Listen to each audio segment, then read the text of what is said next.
It is believed by many that when mankind began to cultivate grain to create bread and beer, it led to our ability to develop technology and civilizations. Beer allowed us to leave our nomadic hunter-gatherer lifestyle behind and create cities. The very first beer was created in what is now Iraq. 7,000 years later, beer was a standard drink among the Sumerians and Egyptians. Beer was part of the daily diet of Egyptian pharaohs and was even used to treat illnesses in Egypt. Beer brewing later migrated to Europe, where it was a very common drink throughout all of medieval times.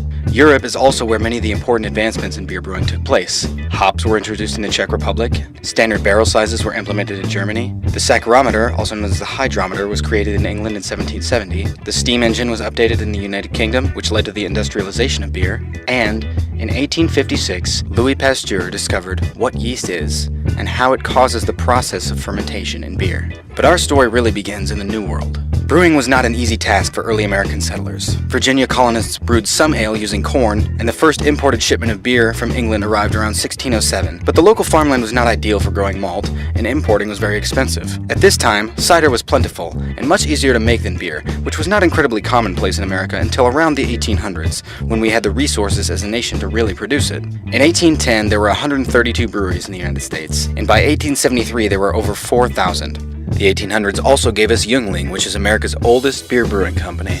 Everything was going great, but one by one the states began to enact prohibition laws making alcohol illegal. And finally, in 1919, the 18th Amendment to the Constitution made the manufacture, transport, and sale of alcohol illegal in the entire country. Until organized crime and violence made us finally realize how f***ing stupid prohibition was, and we repealed it in 1933. But the damage was done. Bootleggers often watered down beer during Prohibition to save money, and this sadly led to Americans preferring watery beer. Nearly half of the 1,300 American breweries that were open before Prohibition went into effect had now gone belly up.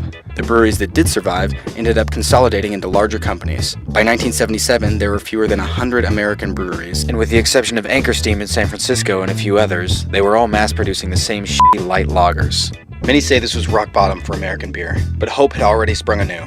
In 1976, Jack McAuliffe opened America's first microbrewery in California, and 2 years later, Jimmy Carter legalized homebrewing on a federal level. These events, among many others, sparked the beginning of craft beer in America. Sierra Nevada was established in 1980. In 1981, the first Great American Beer Festival was held in Colorado. In 1982, the first brewery since Prohibition was allowed to serve their own beer on the premises, and the brew pub was reborn. In 1984, the Boston Beer Company was founded, which today is the largest craft brewery in America. The 90s brought about a craft beer renaissance, with a new brewery opening up almost every other day. And as of June 2013, there are over 2,400 craft breweries in the United States, more than any other country in the world.